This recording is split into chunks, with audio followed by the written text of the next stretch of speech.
ये कौन सा ड्रामा है? कमेंट में चेक करती हूँ. And here I am. That's how a procrastinator's brain works. Honestly, I'm not an expert, but I watched this amazing TED talk called it's called Inside the Mind of Master Procrastinator. Actually, हमारे brain में होता है ये instant gratification monkey जो सिर्फ fun और easy चीजें करना चाहता है. उसको past के बारे में कुछ याद नहीं है, उसको future की कोई टेंशन नहीं है. He lives in present और सिर्फ fun चीजें करनी है जैसे रील स्क्रॉल करना और important काम जाए भाड़ में. Pardon my language, but that's how it works. Important काम को बाद में देख लेंगे ना यार, because our brain is wired to have that instant hit of dopamine and have the best life possible that we can have by scrolling reels and just roaming here and there.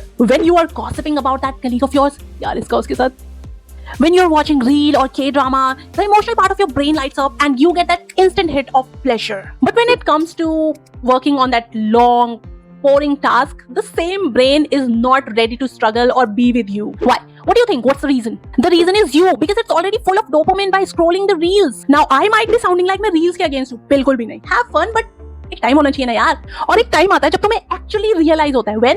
When you have the deadline, और फिर आती है deadline और तुमने अभी तक कुछ भी नहीं किया है. Then appears the monster that called panic monster जो भाई हॉल मचा देता है कि अब नहीं किया तो करियर गया. And then you are blessed with those जादुई शक्तियां. तुम्हारे अंदर कहीं से तो कोई जादुई शक्तियां आ जाती है और रात के 2 बजे तुम एक हाथ में चाय और दूसरे हाथ में रिग्रेट लेके अपने उस काम को पूरा करने में लगे हुए क्योंकि डेडलाइन सर पे आ चुकी है. So next time if you are stuck in loop, don't beat yourself, because it's not just laziness. ये तुम्हारा ब्रेन है जो तो इस तरीके से वायर हो चुका है. ये तुम्हारा ब्रेन है जो थक चुका है क्योंकि डोपामिन हिट इतना ज्यादा मिल रहा है कि आपको स्पेस ही नहीं है कुछ और चीज करने के लिए.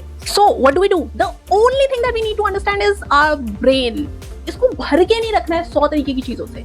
कुछ थॉट आया लिख लो, कुछ समझ में नहीं आया लिख लो, बाद में देख लेंगे. अभी जो इंपॉर्टेंट है उसको करना ज्यादा इंपॉर्टेंट है. And the most important thing is start, because कुछ नहीं हो पा रहा है इसलिए क्योंकि हम स्टार्ट ही नहीं कर पा रहे हैं. और एक बार you start you just can keep going. So the only effort you need is when you have to start. और एक बार स्टार्ट हो गया ना तो फिर चलते ही जाता है. And then you can win over your brain and become less procrastinator rather than being the master procrastinator that you are.